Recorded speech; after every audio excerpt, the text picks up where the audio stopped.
Bonjour, chères merveilleuses créatures de Dieu. Merci d'avoir choisi la bonne part. Je suis Tarkwa Daouda, votre facilitateur en développement personnel.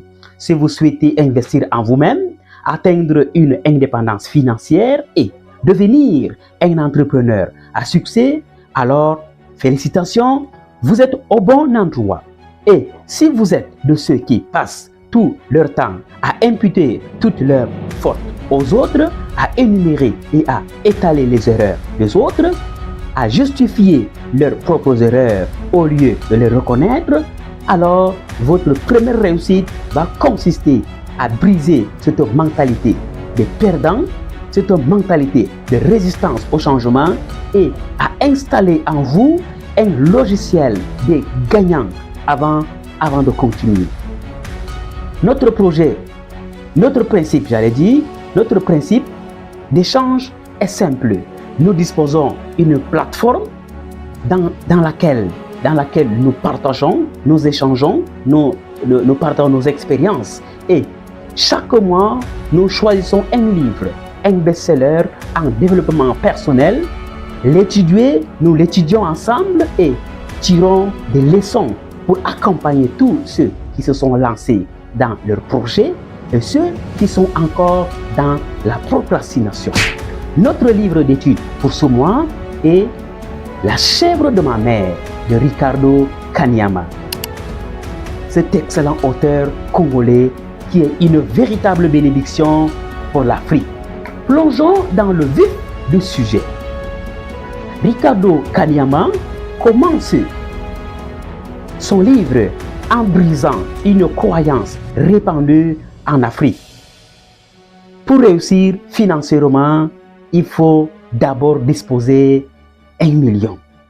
Telle est la croyance répandue en Afrique. D'après ces enquêtes, il comprit que la plupart de ceux qui veulent se lancer dans un projet sont dans une attente indéfinie de capital d'année en année sans succès.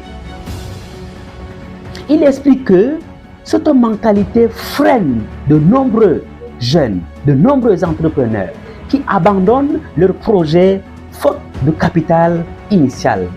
En s'appuyant sur son histoire personnelle, il propose une méthode adaptée à tous, c'est-à-dire commencer avec le peu qu'on a, investir intelligemment et bâtir progressivement sa fortune. Qui est Ricardo Kanyama? Ricardo Kanyama est l'auteur de ce livre intitulé La chèvre de ma mère.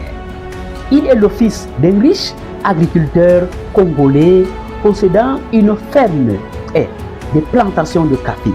Cependant, après le décès de son père, il découvre une réalité brutale.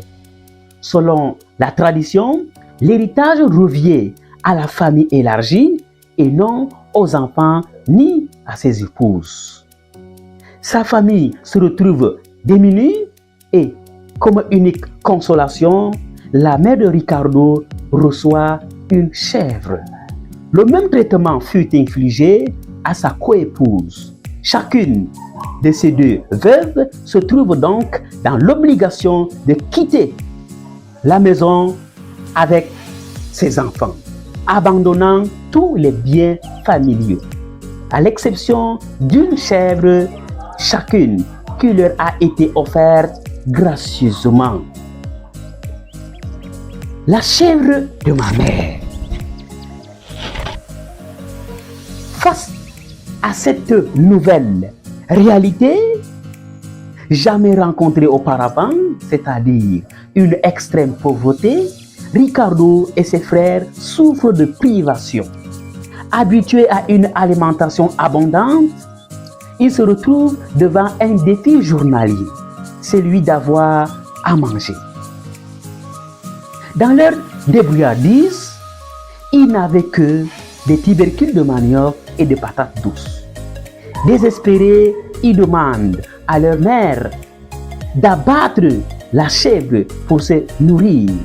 Mais cette femme sage refusa malgré l'insistance grandissante de ses enfants. Pour répondre à leurs préoccupations, elle les réunit pour leur présenter la vision qu'elle avait conçue de cette chèvre qui leur expliquait qu'elle représentait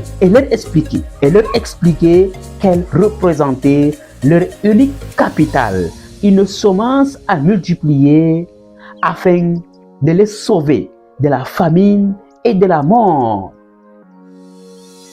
et leur garantir un avenir meilleur au prix du confort immédiat du présent, qui n'est d'ailleurs que très passager. C'est alors que ces derniers comprirent le plan d'action de leur maman et sont aussitôt devenus des acteurs dans l'encadrement de cette chair, désormais devenue comme la prunelle de leurs yeux. La sagesse de leur maman se révèle plus tard lorsque la chèvre met bas et donne naissance à d'autres chèvres, formant progressivement un troupeau.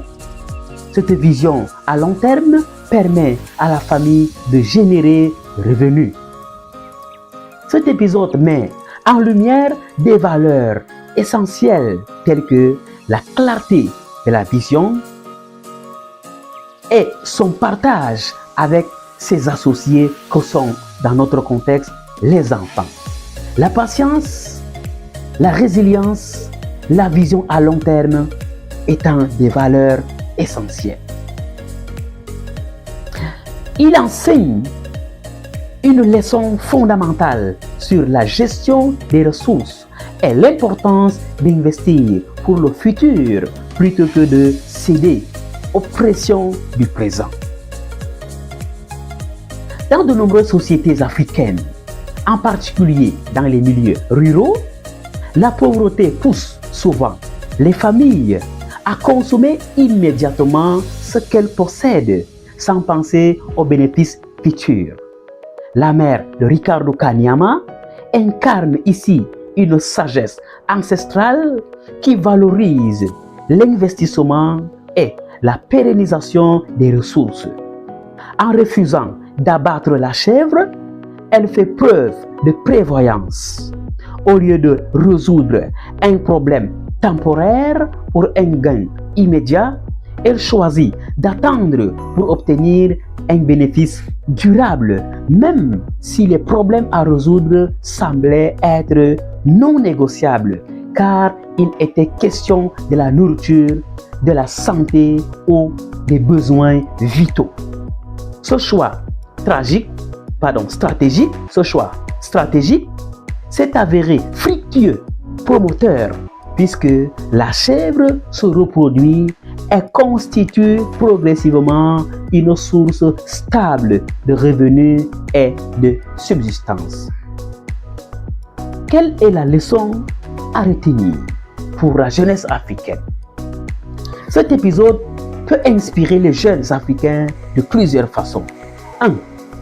L'investissement et la gestion des ressources. Plutôt que de consommer immédiatement un bien, il est essentiel de réfléchir à son potentiel de croissance, de multiplication. Un petit capital bien géré peut devenir une source de richesse durable. Exemple concret. Un jeune qui possède un petit capital peut choisir de l'investir dans une activité génératrice de revenus, telle que l'élevage, l'agriculture, le commerce, pour ne citer que cela, au lieu de le dépenser immédiatement. L'éducation et la formation sont aussi des investissements. Au lieu de chercher un gain rapide, il vaut mieux apprendre et acquérir des compétences qui rapporteront davantage à long terme. 2. La patience et la persévérance. Le développement économique et personnel demande du temps. Comme la chèvre qui met bas et permet à la famille de s'enrichir progressivement, chaque projet nécessite un temps de maturation avant de porter des fruits. Exemple, un jeune entrepreneur qui lance une entreprise ne verra pas forcément un succès immédiat. Mais s'il persévère et adopte une bonne stratégie, son projet finira par prospérer. Troisième point, troisième leçon, l'anticipation des difficultés et la gestion des crises. La pauvreté et les moments difficiles ne doivent pas inciter à prendre des décisions hâtives qui peuvent hypothéquer l'avenir. Face aux épreuves, il est essentiel d'avoir une vision stratégique. Exemple, dans le domaine agricole, au lieu de vendre toutes ses récoltes immédiatement, un agriculteur peut en réserver une partie pour la transformation ou la conservation, augmentant ainsi sa valeur marchande. Comment donc appliquer cet enseignement dans le contexte africain? L'Afrique regorge de ressources naturelles et humaines sous-exploitées. Ce récit invite les jeunes à adopter un état d'esprit entrepreneurial et à voir au-delà des difficultés immédiates.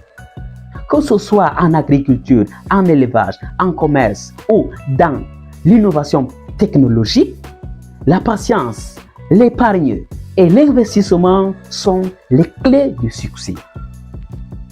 La chèvre de ma mère symbolise la sagesse financière et entrepreneuriale. Il enseigne aux jeunes Africains que les sacrifices du présent peuvent construire la prospérité de demain. Merci d'avoir suivi ce premier épisode et rendez-vous pour le deuxième épisode. Nous vous attendons en commentaire pour les échanges. Et si vous n'êtes pas encore abonné sur notre chaîne, nous vous invitons à le faire maintenant pour nous encourager et qu'ensemble, nous allons atteindre l'excellence. Shalom à tous.